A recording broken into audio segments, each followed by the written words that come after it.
alamin wa bihi nasta'in ala umuri dunya wa din wa ala alihi washabihi ajma'in. Bersyukur kita kepada Allah dan mengucapkan alhamdulillahirabbil alamin. Pada kesempatan ini kita masih diberikan Allah kesehatan, kesempatan sehingga jarak yang terbentang jauh kondisi saat ini tidak menjadi penghalang bagi kita untuk pembelajaran pendidikan agama Islam. Semua itu nikmat dari Allah. Mari kita syukuri dengan mengucapkan alhamdulillahirabbil alamin. Bersalat kita kepada baginda Rasulullah SAW dengan mengucapkan Allahumma shalli ala sayyidina Muhammad wa ala ali sayyidina Muhammad. Assalamualaikum ya Rasulullah. Baiklah, marilah kita mulai pembelajaran ini dengan ucapan basmalah. Bismillahirrahmanirrahim. Sebelumnya kami ingin menyapa semua kabar ananda kami semua. Apa kabar ananda semuanya? Semoga saja antum dalam keadaan sehat walafiat dimanapun berada, dan kita selalu mendapat lindungan Allah Subhanahu wa taala dan keluarga. Amin ya rabbal alamin. Baiklah ananda kami sekalian yang kami sayangi, masih ingat dengan jargon kita? Insan akrab, rabani, amanah, beradab. Berikut ini adalah target lulusan Abdul Rabb Islamic School. Berakidah yang sahih, ibadah yang benar, akhlak mulia, sehat dan kuat raganya, bersemangat mencari ilmu, disiplin dan mandiri, bersemangat dan mampu melaksanakan amar ma'ruf nahi munkar, siap menghadapi tantangan menjadi warga dunia abad ke-21, mampu dan terbiasa membaca Al-Quran dengan benar, serta berusaha memahami isi kandungan Al-Quran. Baiklah anandaku sekalian, sebelum kita memulai pembelajaran, ada baiknya kita membaca doa terlebih dahulu. A'udzu billahi minasy syaithanir rajim. Bismillahirrahmanirrahim. Raditu billahi rabba wa bil islami dina wa bi Muhammadin nabiyyan wa rasula. Amin. Anandaku sekalian yang dirahmati oleh Allah, bersyukur kita kepada Allah dengan mengucapkan alhamdulillahirabbil alamin. Pada kesempatan ini kita masih diberikan Allah kesehatan sehingga kita masih bisa mengikuti pembelajaran pendidikan agama Islam. Mari sama-sama kita bersyukur dan mengucapkan alhamdulillahirabbil alamin. Kemudian mari kita sama-sama bersalawat kepada baginda Rasulullah SAW. Siapa yang bersalawat kepada baginda Rasulullah, man shalla alayya salatan wahidan, siapa yang bersalawat kepada Rasulullah SAW satu kali salawat, sallallahu biha asyra, Allah akan bersalawat kepadanya 10 kali salawat. Salawat Allah kepada kita bukanlah seperti kita bersalawat kepada baginda Rasulullah, tapi salawat Allah kepada kita adalah berbentuk kemudahan yang diberikan oleh Allah, pertolongan yang diberikan Allah kepada kita. Lalu kemudian bukan hanya itu yang diberikan Allah balasannya, wa khuttat anhu asyra khotoya, lalu kemudian Allah hapuskan 10 kejahatan dan keburukan pada dirinya. Wa rufi'a anhu asyra darajatan, lalu kemudian Allah angkat derajatnya 10 kali tingkatan. Sekali kita bersalawat kepada baginda Rasulullah, 30 balasan kebaikan yang diberikan Allah. Maka dari itu semakin banyak kita bersalawat, maka semakin banyak kebaikan yang diberikan Allah. Maka dari itu kita ucapkan Allahumma salli ala sayyidina Muhammad wa ala ali sayyidina Muhammad. Assalamualaikum ya Rasulullah. Baiklah, ananda kami kelas 12 SMA Abdul Rabb yang dirahmati oleh Allah Subhanahu wa taala. Pada pertemuan ini kita akan belajar masih dalam bab qada dan qadar. Lalu kemudian kita belajar pada bagian hikmah, bagian akhir dari bab ini, hikmah iman kepada qada dan qadar. Anandaku sekalian yang dirahmati oleh Allah, pada kesempatan ini Ustaz akan menceritakan terlebih dahulu apa saja yang akan dibahas pada video ini. Yang pertama adalah melatih diri untuk banyak bersabar dan bersyukur. Lalu kemudian menjauhkan diri dari sifat sombong dan putus asa, memupuk sifat optimis dan giat bekerja, menenangkan jiwa dan lain sebagainya. Antum mungkin bisa baca pada slide ini. Inilah yang akan kita bahas pada pertemuan ini, insyaallah satu persatu. Baiklah anandaku yang dimuliakan oleh Allah Subhanahu wa taala, kita belajar yang pertama, melatih diri untuk banyak bersyukur dan bersabar.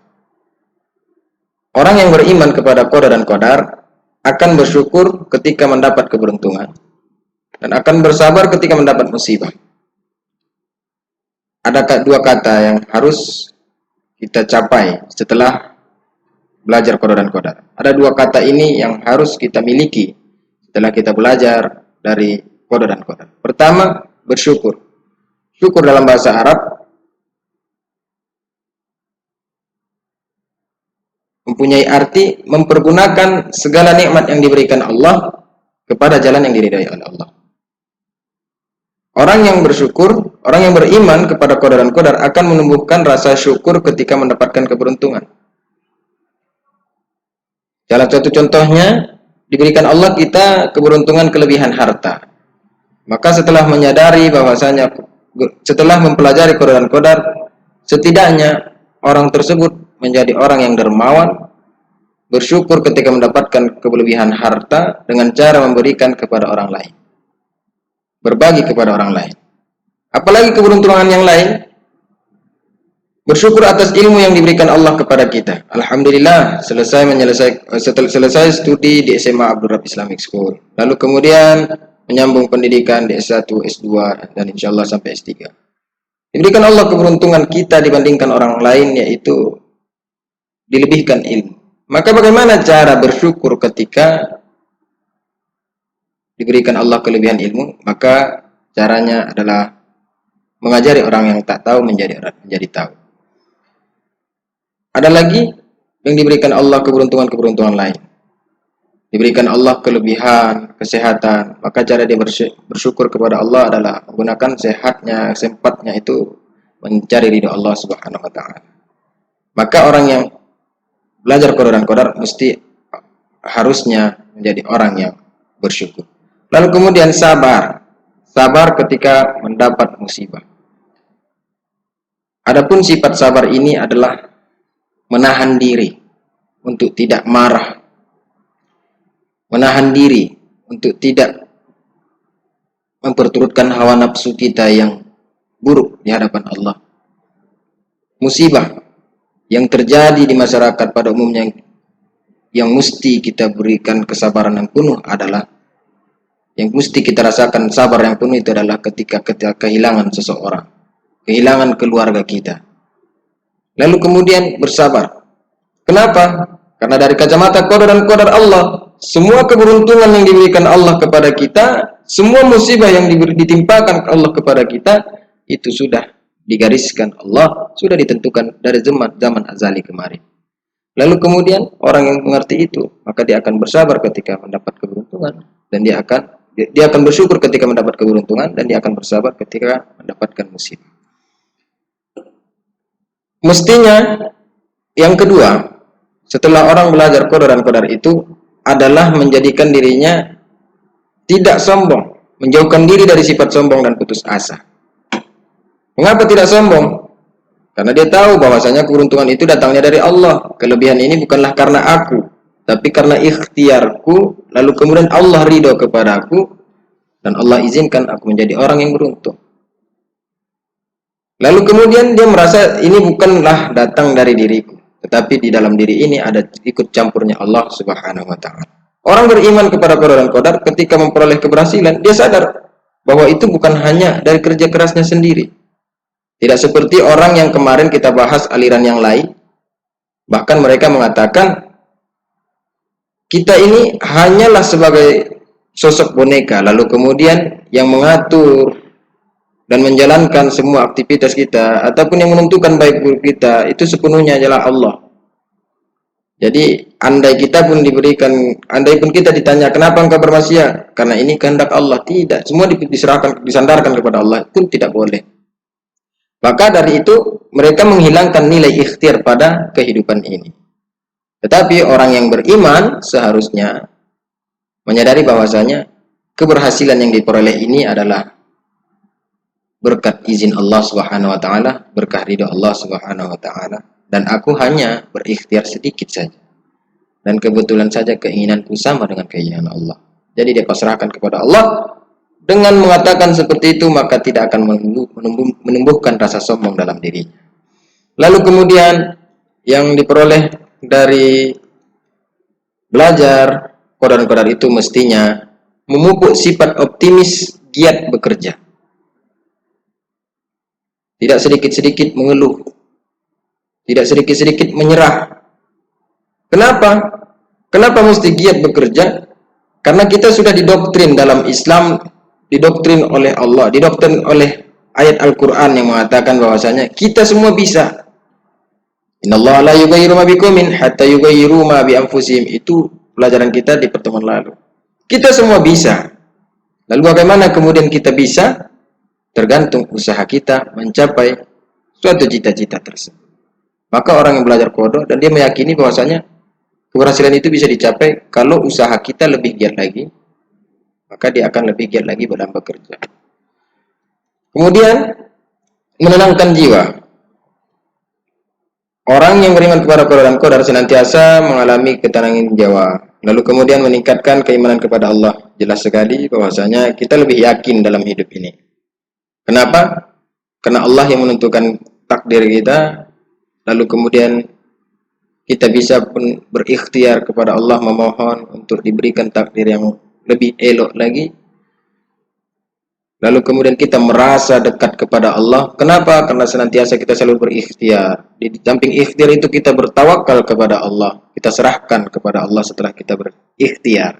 Setelah kita serahkan kepada Allah, kita pun berdoa kepada Allah agar keinginan kita pun dikabulkan oleh Allah. Maka proses-proses, fase-fase yang kita lalui tersebut akan menimbulkan atau meningkatkan keimanan kita kepada Allah Subhanahu wa taala. Menjadikan sikap seseorang itu seimbang antara ikhtiar, doa, dan tawakal. Orang yang belajar qada dan qadar mestinya seimbang antara ikhtiar, usaha, doa, dan tawakal. Dan sebaliknya, tidak sebaliknya. Timpang antara ikhtiar dan doa. Banyak orang yang hanya bekerja, setiap hari bekerja, tetapi dia tidak berdoa kepada Allah. Tak penting doa. Kenapa? Karena kunci keberhasilan adalah kerja. Karena kita yang menentukan kita baik atau tidak. Kita yang menentukan kita berhasil atau tidak. Sepenuhnya diri kita semua yang menentukan. Tidak. Kalau kita bekerja tanpa berdoa, kita disebut dengan orang yang sombong. Tapi kalau kita berdoa tanpa ikhtiar dan tawakal tanpa ikhtiar, maka kita disebut orang yang pasrah kepada Allah. Dan kedua sikap ini tidak diperbolehkan dalam agama. Yang diperbolehkan dalam agama adalah seimbang antara ikhtiar, doa, dan tawakal. Baiklah, anandaku sekalian yang dirahmati Allah, mungkin itu pertemuan kita pada kesempatan ini. Dan adapun pertanyaan-pertanyaan silakan diajukan di kolom komentar. Dan jangan lupa mengisi absensinya di kolom komentar juga. Dan juga jika bermanfaat, ambillah manfaat. Jika ada yang keliru, berikan kritik dan saran kepada Ustadz. Dan mungkin antum semua bisa menuliskan sebuah karya tulis dalam bentuk PPT ataupun Microsoft Word. Cari kejadian-kejadian atau fenomena-fenomena yang ada di lingkungan kehidupan kita, di lingkungan keluarga kita, di lingkungan masyarakat kita yang kira-kira berhubungan dengan qada dan qadar. Lalu kemudian tuangkan dalam bentuk tulisan. Tulisan tersebut kirimkan ke WA Ustadz. Dan adapun khilaf salah dalam penyampaian ini, Ustadz mohon maaf. Dan adapun yang baik itu datangnya dari Allah Subhanahu wa taala dan yang buruk itu datangnya dari Ustadz. Kita tutup dengan ucapan hamdalah, alhamdulillahirabbil alamin, dan doa kafaratul majlis. Subhanakallahumma bihamdika asyhadu an la ilaha illa anta astaghfiruka wa atubu ilaik. Assalamualaikum warahmatullahi wabarakatuh.